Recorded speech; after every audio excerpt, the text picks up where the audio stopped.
Bonjour et bienvenue sur le podcast Explore Japon. Le podcast qui explore le Japon sous toutes ses coutures. Des conseils voyage, de la culture ou bien de la vie de tous les jours en passant aussi par l'apprentissage du japonais. Partons ensemble pour ce magnifique pays qu'est le Japon.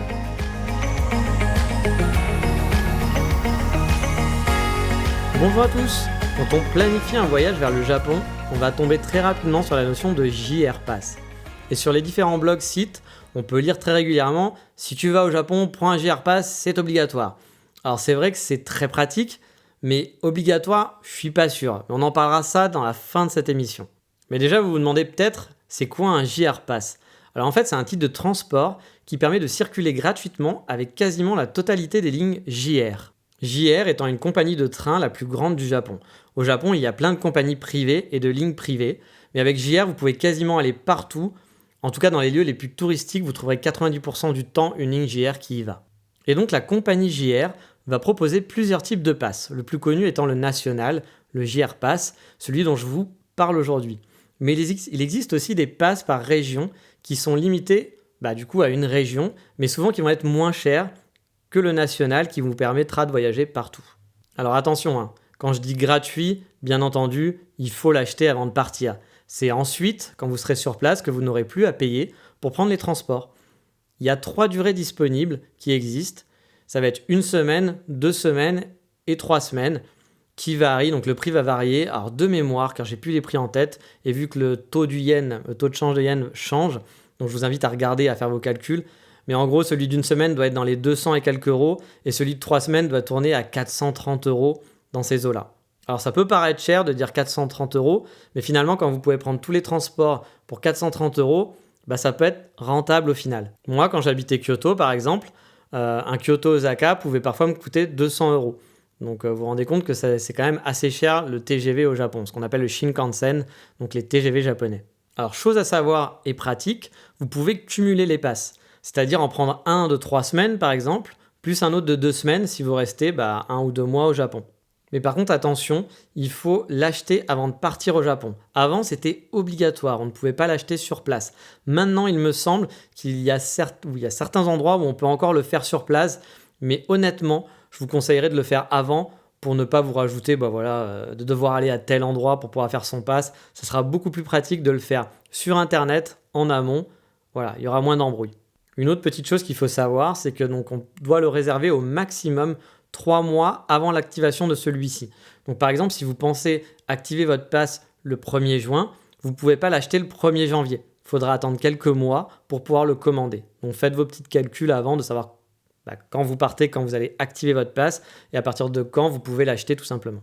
Donc ce qu'il y a de bien avec ce pass, c'est que vous avez accès à l'intégralité des lignes JR. Alors à l'exception des Shinkansen, donc des TGV japonais, de type Nozomi et Mizuho, qui sont les plus rapides en fait. Mais vous avez accès quand même à tous les autres Shinkansen et les autres TGV. Et souvent, la différence de temps entre ces Nozomi et Mizuho auxquels vous n'avez pas accès et on va dire les TGV, les Shinkansen normaux, n'est pas si gigantesque. Ça va être de l'ordre de 15 minutes ou 30 minutes par exemple sur un trajet comme un Tokyo-Kyoto, un Tokyo-Osaka. Donc c'est pas bien grave. En plus, ce qu'il faut savoir, c'est que le nombre de passages de train est vraiment gargantuesque. Dans les simulations que j'avais faites ou dans toutes les fois où j'ai dû prendre le train, c'est très rare quand il y a plus de 20 minutes entre 2 passages de Shinkansen. Et un autre avantage de ce pass, et qui n'est pas anodin, c'est que dans certaines villes, vous pouvez l'utiliser pour vous déplacer intramuros. Le cas le plus pratique et le plus connu se situe avec la Yamanote. C'est une boucle en fait qui relie tous les principaux lieux touristiques de Tokyo. C'est donc un genre de métro, c'est un train finalement, qui fait donc un rond dans Tokyo, une boucle, et vous avez accès à Shibuya, Shinjuku, Ueno, bref, tous les lieux les plus connus de Tokyo via cette boucle, et c'est donc compris dans le train, donc vous n'êtes pas obligé de payer pour circuler dans Tokyo, mais c'est uniquement en utilisant cette boucle-là. Du coup, vous pouvez aller dans tous les lieux touristiques de Tokyo sans dépenser 1 centime, c'est quand même super pratique. Mais ce qu'il faut garder en tête, c'est que ça ne fonctionne qu'avec la compagnie JR. Si à Tokyo, par exemple, vous voulez prendre le métro, il faudra payer votre pass, il faudra payer votre ticket, votre pass ne fonctionnera pas. Par contre, vous pourrez prendre tous les trains qui circulent dans Tokyo, la compagnie JR. Il y a cette fameuse boucle, la Yamanote, mais il y a d'autres trains qui vont être des lignes de tel à tel endroit à l'intérieur de Tokyo. Mais vous ne pourrez pas prendre tous les métros, tous les trains. C'est uniquement la compagnie JR qui fonctionne avec ce pass. Donc on peut faire avec, mais ça ne sera pas forcément le plus pratique. Et donc maintenant, on va voir concrètement comment ça marche. Alors vous avez donc réservé votre pass soit dans une agence ou bien sur Internet. Et donc celle-ci vous donnera un voucher que vous devrez donc échanger au Japon dans une gare JR ou bien à l'aéroport contre vos JR Pass qui ensuite vous quittera plus. Chose à savoir aussi, vous n'êtes pas obligé de l'activer tout de suite. C'est-à-dire que si vous arrivez à l'aéroport, vous pouvez l'activer pendant 2 semaines, mais vous pouvez le faire tout de suite à votre arrivée.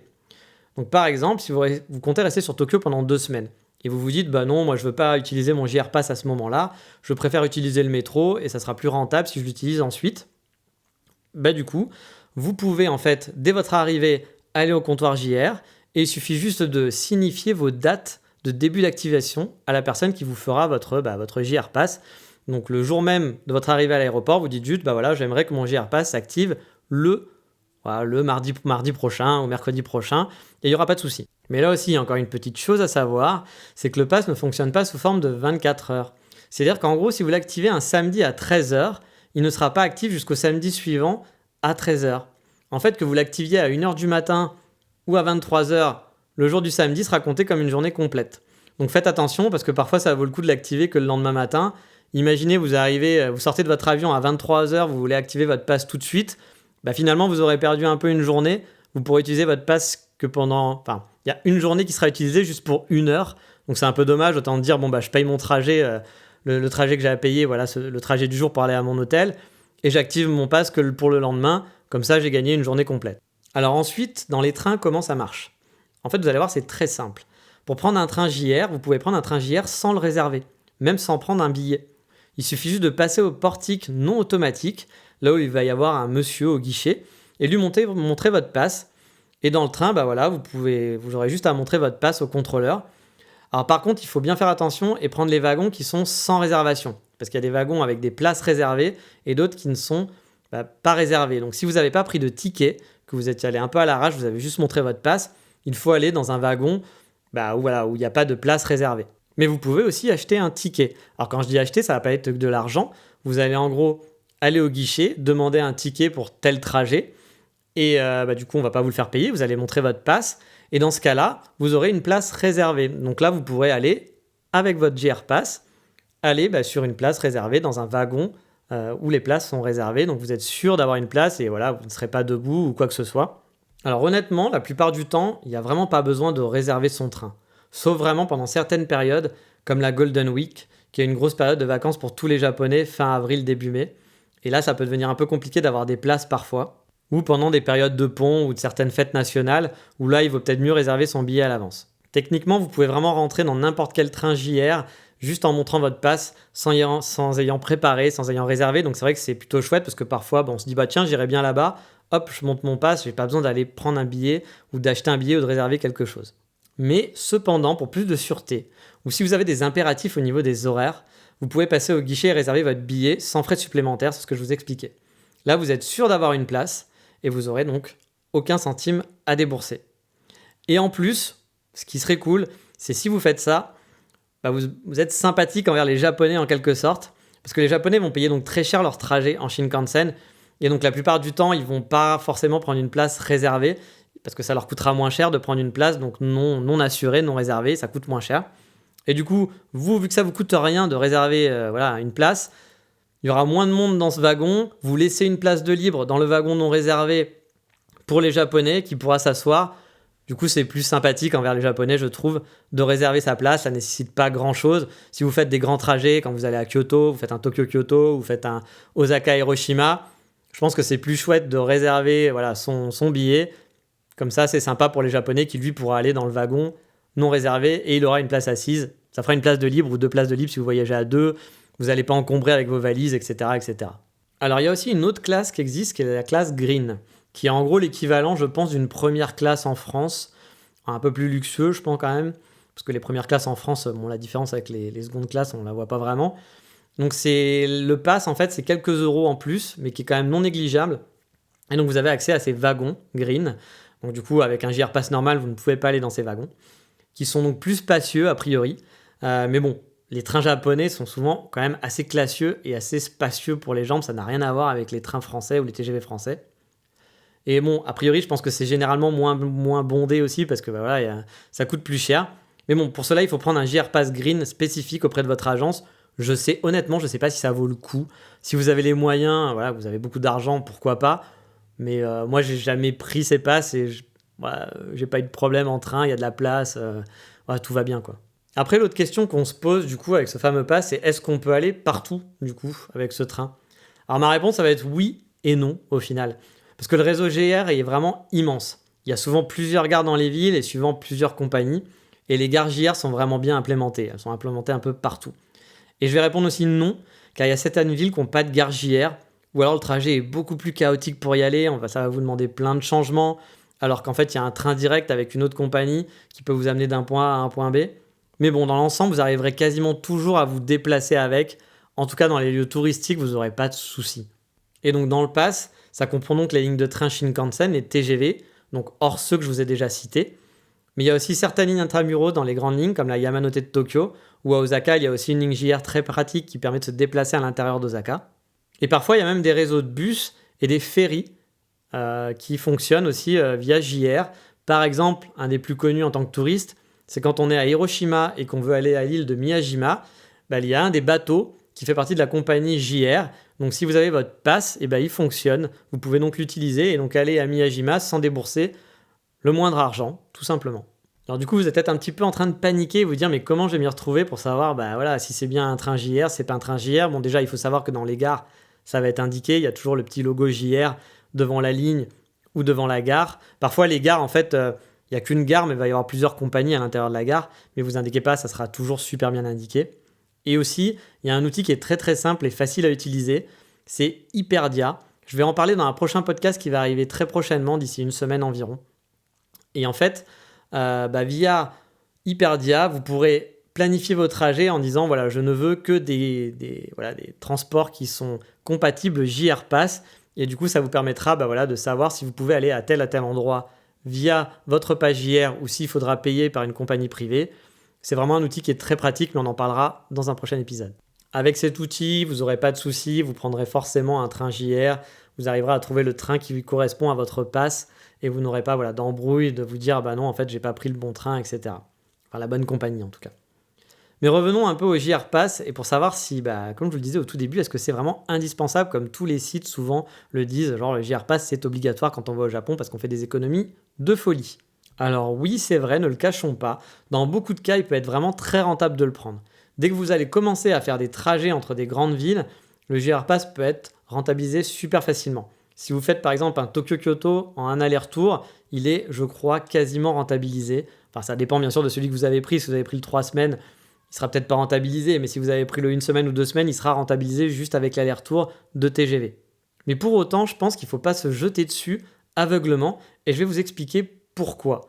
Par exemple, pour mon premier voyage, n'ayant aucune idée des coûts de transport, je m'étais dit, au vu du côté pratique du JR Pass, que j'allais prendre juste 2 JR Pass, restant 5 semaines. Je comptais prendre un de 3 semaines et un de 2 semaines, et je me suis dit, voilà, ça fait mes 5 semaines, je suis tranquille. Et du coup, ça me faisait un montant de 771 €, quelque chose comme ça. Puis en fait, après, j'ai utilisé l'outil Hyperdia, j'ai découvert cet outil dont je vous parlais tout à l'heure. Et j'ai regardé en détail, en fait, tous les trajets que j'allais faire. Et le coût, en fait, parce que via Hyperdia, on peut avoir le coût des trajets. Et du coup, je me suis rendu compte que de prendre 2 passes, c'était pas du tout rentable. En fait, ça me coûtait beaucoup plus cher que de faire autrement. Je vais pas vous faire tout mon calcul en détail parce que ça va pas être très intéressant. Mais en gros, dans mon itinéraire que j'avais préparé, en activant mon pass que le 2e week-end de mon arrivée, je faisais plus de 200 € d'économie. Et en plus, je simplifiais mes trajets. Alors pourquoi je simplifiais mes trajets ? Par exemple, je restais dans une ville à Tokyo pendant 2 semaines.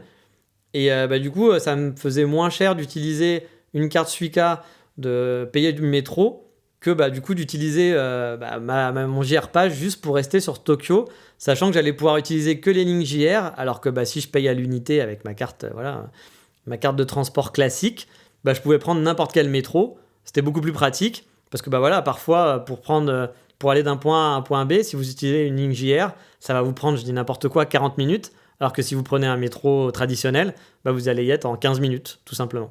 Donc ce que je vous conseille au final, c'est sortir la calculette, sortir le fichier Excel, aller sur Hyperdia, mais encore une fois, je vais vous en parler bientôt, donc vous inquiétez pas, je vais vous expliquer comment ça marche. Et avec ces 3 outils, vous faites une petite soirée. Vous notez tous les trajets où vous voulez aller. Vous allez vous faire votre petit calcul en regardant, en mettant tous les coûts en trajet normal, combien ça vous coûterait. Faire votre calcul si vous prenez un JR Pass et essayer de le caser au bon endroit. Et moi, par exemple, dans mon premier voyage, ça m'a fait économiser 230 € quand même, 230 € d'économie. Alors au départ, j'étais parti en me disant oui, ça sera plus simple, je vais me prendre 2 JR Pass, puis voilà, pas de prise de tête. Puis quand j'ai vu que finalement, en prenant qu'un de 3 semaines, mais en le calant au bon moment et en achetant le reste en fait normalement, comme si j'achetais un ticket normal, j'ai économisé 230 €. C'est quand même pas rien dans mon budget voyage, quoi. Donc c'est plutôt chouette. Donc c'est pour ça que je vous conseille quand même de faire vos petits calculs. Après, si vous n'avez pas envie de vous prendre la tête, vous pouvez prendre juste un JR Pass. Puis voilà, comme ça, pas de souci. Vous prenez la compagnie JR et vous savez que vous payez rien de plus. Et pas de calcul à faire. Et puis voilà, c'est pas compliqué. Mais vraiment, ça peut être vraiment pratique parce que c'était pareil. Suivant comment j'ai activé mon JR Pass, par exemple, pour aller de Osaka à Kyoto, il y a une ligne JR. Et moi, quand j'étais à Osaka, mon JR Pass n'était plus actif. Voilà, il était fini. Et du coup, j'avais le choix. J'étais plus obligé. Rien ne vous oblige, mais c'est vrai que si on a quelque chose qui permet d'y aller gratuitement, autant l'utiliser. Mais là, du coup, je l'avais plus. Donc, je pouvais prendre un métro, une ligne de train qui était juste en dessous de mon hôtel, qui allait directement, qui n'était pas une ligne JR, et qui allait directement à Kyoto dans les endroits touristiques, qui était vachement moins aussi touristique. C'est-à-dire que le train, c'était les locaux. C'était pas que des touristes, alors que la ligne qui fait Osaka-Kyoto en JR, c'est que des touristes quasiment qui sont dans le train. Donc, c'est pas la même ambiance, hein. Et j'étais hyper content finalement d'avoir fait ça. Ça m'avait coûté moins cher, c'était plus pratique, et l'ambiance était plus chouette aussi. Donc c'est pour ça, faites vos petits calculs, honnêtement, ça peut valoir le coup. Mais bon, vous l'aurez compris, je ne vous dis pas de ne pas prendre de JR Pass, hein. Le JR Pass, ça va être quelque chose de très pratique pour voyager sans se prendre la tête. C'est vraiment super agréable de pouvoir prendre n'importe quel train de la compagnie JR juste en montrant sa carte. Si on se trompe de train, il n'y a pas de regret à avoir, à payer un billet ou autre, on peut changer immédiatement, ça n'a rien coûté, tout simplement. On peut aussi bouger partout sans surcoût, changer ses plans sans impacter son budget. C'est quand même une liberté qui est vraiment appréciable. Si à un moment donné, vous vous dites, j'avais prévu de rester en ville, mais tiens, il y a une ville à 1 heure qui a l'air sympa, je ne l'avais pas calculé dans mon budget. Ça ne vous coûtera rien. Vous prenez une ligne GR, ça ne vous coûtera rien du tout, c'est compris dans le pass. Donc voilà, faites juste votre calcul. Mais honnêtement, je pense que si vous partez en vacances, vous prendrez, quoi qu'il arrive, un JR Pass. Moi, à chaque fois que j'ai pris mes vacances, j'ai pris des JR Pass parce que c'était toujours rentable à un moment donné. Peut-être pas de le prendre pendant toutes les vacances, mais il y a un moment donné où ça restera rentable. Par contre, un truc à savoir, c'est que si vous êtes étudiant ou si vous allez en PVT, vous ne pourrez pas avoir accès au JR Pass. Le JR Pass, c'est vraiment quelque chose réservé aux touristes. Les Japonais n'ont pas accès au JR Pass. Donc voilà, c'est vraiment quelque chose que vous pourrez utiliser que si vous êtes en mode touriste sur place. Mais maintenant, il est temps de passer au coup de cœur du moment.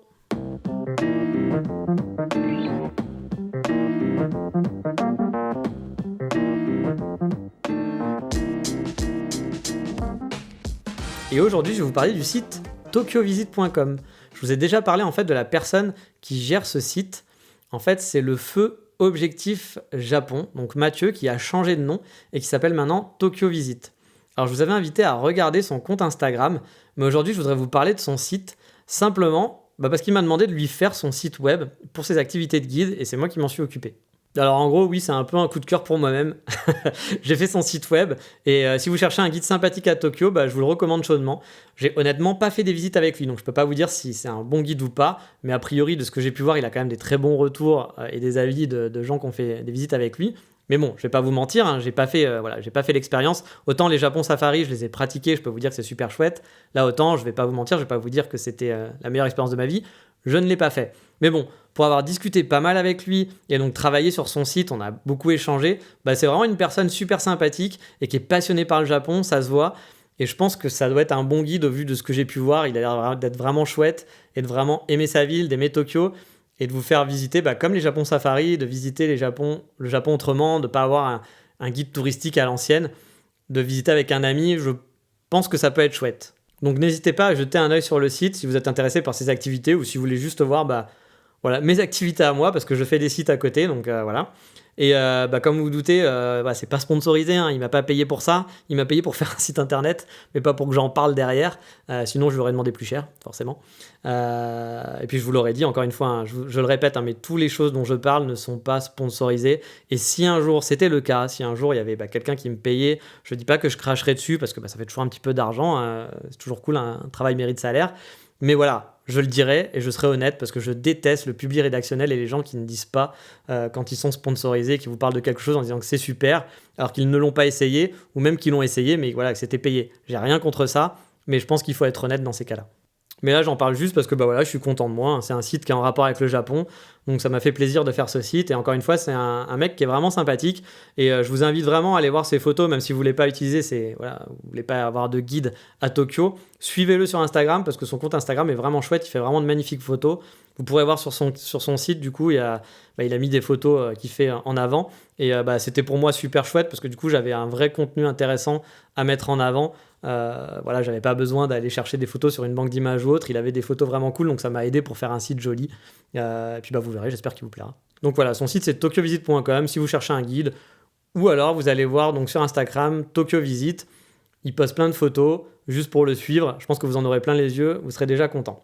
Mais voilà, il est temps de se quitter. N'oubliez pas de partager l'émission si vous avez aimé, ou d'aller mettre une bonne note sur Apple Podcast, ou simplement vous abonner à la page Facebook, qui est donc facebook.com/explorejapon, ou d'aller sur mon compte Twitter, Dandy Kitsune. Là, c'est de la pub, comme vous pourrez raconter, mais c'est de l'autopub pour moi-même. Mais j'aimerais bien pouvoir...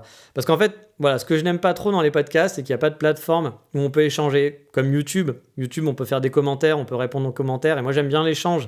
Avoir votre avis, savoir si vous aimez le podcast, s'il y a des choses que vous n'aimez pas pour essayer de l'améliorer, ou s'il y a des sujets auxquels vous aimeriez que je parle, que je traite, ou juste pouvoir échanger avec vous, tout simplement, parce qu'on a une passion commune.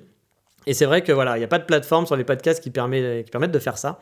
Donc n'hésitez pas à rejoindre le groupe Facebook, la page Facebook, ou mon Twitter pour pouvoir discuter et faire connaissance tout simplement. Mais voilà, il est temps de nous quitter, et dans le prochain épisode, on continuera sur la thématique du jour, vu que je vous parlerai donc du fameux Hyperdia et de Google Maps pour organiser votre voyage. C'est vraiment deux outils qui sont indispensables avant, mais aussi pendant le voyage. Mais ça, on en reparlera dans le prochain épisode. Je vous dis à bientôt, ciao, mata, bye bye.